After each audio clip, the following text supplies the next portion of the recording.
નમસ્કાર. ગુજરાત હવામાન વિભાગને લઈને અત્યારના તાજા અને મહત્વના સમાચાર. હવામાન નિષ્ણાત પરેશ ગોસ્વામીએ જણાવ્યું છે કે ગોવાથી દક્ષિણ પશ્ચિમ અને કેરળથી ઉત્તર પશ્ચિમમાં દરિયામાં એક સાયક્લોનિક સર્ક્યુલેશનની સિસ્ટમ બની રહી છે અને આ સિસ્ટમ આગામી દિવસોમાં સ્ટ્રોંગ બને તેવી શક્યતા છે. મિત્રો, ગુજરાતમાં હાલ ગરમી અને બફારા સાથે અનેક વિસ્તારોમાં કમોસમી વરસાદ વરસી રહ્યો છે.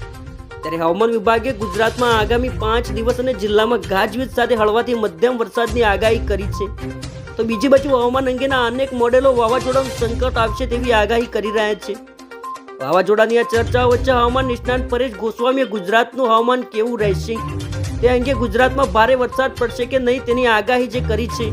પરેશ ગોસ્વામીએ જણાવ્યું છે કે ગોવાથી દક્ષિણ પશ્ચિમ અને કેરળથી ઉત્તર પશ્ચિમમાં દરિયામાં એક સાયક્લોનિક સર્ક્યુલેશનની સિસ્ટમ બની રહી છે અને સિસ્ટમ આગામી દિવસોમાં સ્ટ્રોંગ બને તેવી શક્યતાઓ હાલમાં દેખાઈ રહી છે. મે મહિનાના અંત સુધીમાં જો વાવાઝોડું બનશે તો ગુજરાતમાં પવન સાથે અતિભારે વરસાદ પડશે. જો કદાચ વાવાઝોડું ન પણ બને તો 23 થી 31 મે સુધી અનેક જગ્યાએ ભારે વરસાદ થવાની શક્યતાઓ.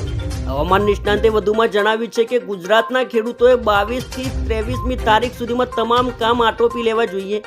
આ ચોમાસું નહીં હોય પરંતુ પ્રી મોન્સૂનની એક્ટિવિટી હશે અને છેલ્લા અઠવાડિયામાં મોટા પાયે વરસાદનો રાઉન્ડ આવી રહ્યો છે, જેમાં મોટાભાગે સૌરાષ્ટ્રના દરેક જિલ્લાઓમાં વરસાદની શક્યતાઓ જે રહેલી છે.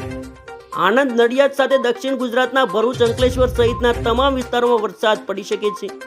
એટલે સૌરાષ્ટ્ર, દક્ષિણ ગુજરાત અને મધ્ય ગુજરાતના કેટલાક વિસ્તારોમાં સારો એવો વરસાદ થવાની શક્યતાઓ રહેલી છે.